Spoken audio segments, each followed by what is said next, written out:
नमस्कार दोस्तों, welcome to Krishna nursing academy. दोस्तों, आज हम लोग देखेंगे कि कुछ मेडिसिन का कंट्राइंडिकेशन और इंडिकेशन, साइड इफ़ेक्ट। तो इसमें हम लोग देखेंगे, पहला मेडिसिन का नाम देखते हैं, इसका नाम एस्प्रिन है।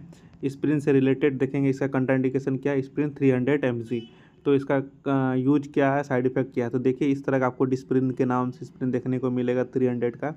तो आपको बता दें इसका जो इंडिकेशन क्या होगा, आप कब इसको दे सकते हैं। देखिए, ये है कि पेन में, फीवर में और इन्फ्लामेशन में, पोस्ट ऑपरेटिव माइल्ड पेन, अगर कोई हल्का पेन है तो आप उसको इस पेन को दे सकते हैं। कोई भी मेडिसिन को देने से पहले उसका कंट्राइंडिकेशन पता होना चाहिए, साइड इफ़ेक्ट पता होना चाहिए, तभी आप ही एडमिनिस्ट्रेशन कर सकते हैं।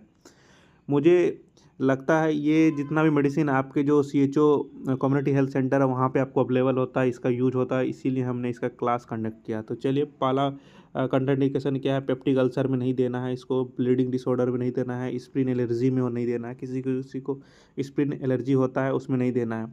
और अस्थमा, अस्थमा जो उसको नहीं देना है, NSAIDs होता है उसको नहीं देना है, children with the viral fever है उसमें नहीं देना है।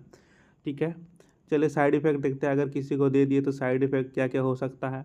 साइड इफ़ेक्ट भी आपको जानना बहुत ज़रूरी होता है कि साइड इफ़ेक्ट पता रहेगा तो कोई भी मेडिसिन आप एडमिनिस्ट्रेशन कर सकते हैं। चलिए देखिए, इसमें साइड इफ़ेक्ट है, गैस्ट्राइटिस में नहीं देना है, नोज़िया हो गैस्ट्राइटिस हो सकता है, नोज़िया हो सकता है, ब्लीडिंग रिस्क हो रहता है। आप 300 mg देंगे एस्प्रिन तो ब्लीडिंग रिस्क तो रहेगा ही, और ब्रोंकोस्पाज्म रहेगा, उसके बाद टेटेनस हो सकता है। चलिए, अब हम लोग इसका दूसरा देखेंगे, स्प्रिन 150 mg जो है कि ये स्प्रिन का ही है। 300 आता है और 150 mg 75 आता है, तो मतलब 3 आता है। तो तीनों मैंने इसमें लिखा हुआ है, तो उसका भी हम लोग देख लेंगे क्या क्या है। तो सेकंड में क्या है, इंडिकेशन क्या है। फ्रेंड्स, आगे बढ़ने से पहले आपको बता दें, ये क्लास है टेबलेट और मेडिसिन यूजेज पे, जो डेली यूज आपको कम्युनिटी हेल्थ सेंटर और कहीं आप काम करते हैं वहाँ पे यूज़ होता है। तो ये डेली यूज होने वाला टेबलेट है, और इस तरह का पेशेंट आपको देखने को मिलेगा।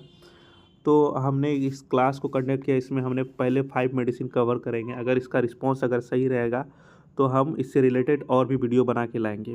वो रिस्पॉन्स आपको कहाँ पे देखने को मिलेगा, आप लोग कमेंट बॉक्स में कमेंट करें कि इसका रिस्पॉन्स कैसे रहने वाला। अगर लाइक अच्छा मिलता है, कमेंट अच्छा मिलता है, तो कमेंट में अगर सही रिस्पॉन्स मिलता है तो हम इस पर वीडियो बना के लाएंगे। चलिए, बहुत होगी ये बात, आगे बढ़ते हैं। स्प्रिन 150 mg हम लोग देखेंगे, इसका जो है कि इंडिकेशन क्या किस में देना है। एंटीप्लेटलेट थेरेपी के लिए इसका यूज होता है, और हार्ट अटैक प्रिवेंट करने के लिए आप स्प्रिन 150 mg दे सकते हैं। ठीक है, वैसे हार्ट अटैक को जब भी किसी को चेस्ट पेन होता है तो आप स्प्रिन दे सकते हैं, क्योंकि उसको अगर कोई हिस्ट्री नहीं है, ब्लीडिंग डिसऑर्डर नहीं है, या कहीं से ब्लीडिंग का रिस्क नहीं है, तो हम दे सकते हैं। स्ट्रोक प्रिवेंट करता है, और पोस्ट एंजियोप्लास्टी देते हैं। इसीलिए पोस्ट एंजियोप्लास्टी देते हैं क्योंकि जब हम लोग कोरोनरी में ये स्टेंट लगाते हैं, एंजियोप्लास्टी करते हैं, तो वहाँ पे ब्लड जो क्लॉट ना हो जाए, और इसलिए स्प्रिन देते हैं कि ताकि थीन रहे, और इस तरह से जो हम लोग स्टेंट लगाए इससे ब्लड सप्लाई होते रहे। तो हम लोग यहाँ पे दे सकते हैं। ऐसे जिसको हार्ट अटैक आ रहा है, जिसको आपको चेस्ट पेन MI है, तो वहाँ पे भी एडमिनिस्ट्रेशन करते हैं, स्प्रिन करते हैं 300 mg लोडिंग डोज पे। नहीं तो आपको 300 नहीं देना है तो 150 आप दे सकते हैं। रिसेंट में तो उसको प्रिवेंट हो सकता है, हार्ट एंजेना से उसको बच सकता है। ठीक है, और इसका कंट्राइंडिकेशन जो है कि ऊपर में हम लोग देखा, सेम वही कंट्राइंडिकेशन होगा। जो है कि स्प्रिन एलर्जी है, ब्लीडिंग डिसऑर्डर है, उसको नहीं देना है। पेप्टिक अल्सर में नहीं देना है, स्प्रिन एलर्जी हो गया जैसे कि है ना, ये सारा चीज़ वो होता है। तो इसमें साइड इफ़ेक्ट आपको तो बताए हैं, गैस्ट्राइटिस मतलब हो सकता है, नोज़िया हो सकता है, ब्लीडिंग रिस्क हो सकता है, ब्रोंकोस्पाज्म हो सकता है, टेटनस होता है हाई डोज देने पे। इसीलिए हर हमेशा एडमिशन करने से पहले आप 150 डोज ही दे। ठीक है, उससे भी कम आता है 75, तो 2 देंगे तो 150 ही दे सकते हैं। आप इतना करके प्राइमरी कर सकते हैं। तो स्प्रिन का ही बात करें तो 75 mg स्प्रिन सेम ही होता है, लेकिन डोज अलग अलग होता है। किसी किसी को इसको लॉन्ग टर्म चलता है एंटीप्लेटलेट के रूप में। जब किसी को CABG होता है, तो कोरोनरी आर्टरी बाईपास ग्राफ होता है, उसमें लॉन्ग टर्म चलता है।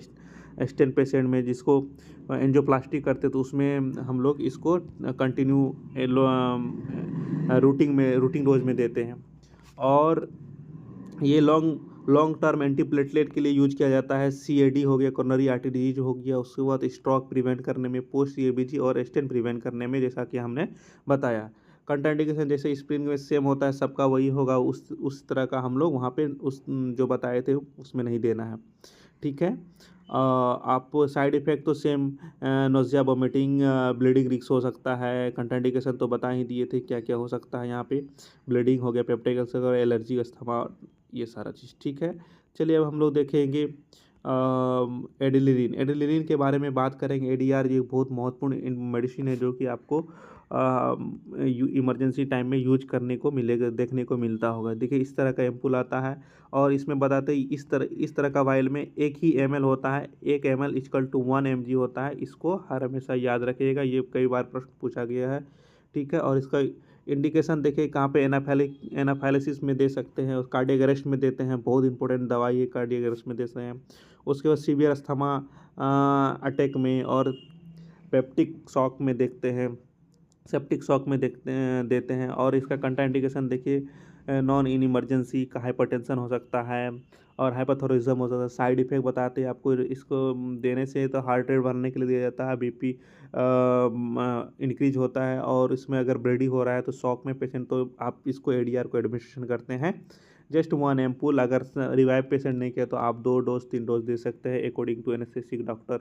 यहाँ पे जो आपके पास जो डॉक्टर है वो बताए या आपको एडमिनिस्ट्रेशन करना है तो आप 1 एम्पूल एडमिनिस्ट्रेशन कर दीजिए। साइड इफेक्ट का बात करें हम, ट्रकीकार्डिया हो सकता है, पल्पिटेशन हो सकता है, ट्रिमर्स होता है और एंजाइटी हो सकता है। हमने अभी तक 4 मेडिसिन कवर किया जिसमें कि स्प्रिन का था, 300 का था, 150 था, उसके बाद 75। हमने 3-4 देख लिया। अब हम देखेंगे नेक्स्ट मेडिसिन, जिसमें कि 5वां मेडिसिन आपको एल्बेंडाजोल है, टैबलेट 200 mg इन 5 ml। ये ओरल है, सिरप आता है जो कि आपको आपके सेंटर पे देखने को मिल जाएगा। एल्बेंडाजोल जो ओरल सप्लीमेंट के रूप में आप लोग देते हैं, 200 mg इन 5 ml में। चलिए हम लोग बात करेंगे इसका इंडिकेशन का, बात करेंगे कहाँ कहाँ हम लोग दे सकते हैं। देखिए वार्म इन्फेक्शन में दे सकते हैं। ठीक है। राउंड वार्म हो गया, हुक वार्म हो गया, टेप वार्म हो गया, डे वार्मिंग। और कंट्राइंडिकेशन इसका बात कर ले तो कंट्राइंडिकेशन के बात कर ले तो इसमें हम प्रेगनेंसी में नहीं दे सकते, फर्स्ट सेमेस्टर ट्राइमेस्टर में। उसके बाद लीवर डिजीज में सीवियर हो गया, उसमें नहीं देना है। तो उसके बाद साइड इफ़ेक्ट का बात करें हम लोग, इसमें नोज़िया हो सकता है और एब्डोमेन पेन हो सकता है और हेडेक हो सकता है। ठीक है फ्रेंड्स, अगर मेरे द्वारा दिए गए जानकारी आपको पसंद आए तो लाइक करिए, कमेंट करिए, और हम मिलते हैं अगर नेक्स्ट मेडिसिन के साथ। 5 के बाद अगर इसका रिस्पॉन्स सही रहता है तो हम इससे रिलेटेड और भी वीडियो लाएंगे। नहीं, मिलते हैं नेक्स्ट वीडियो में। Thank you.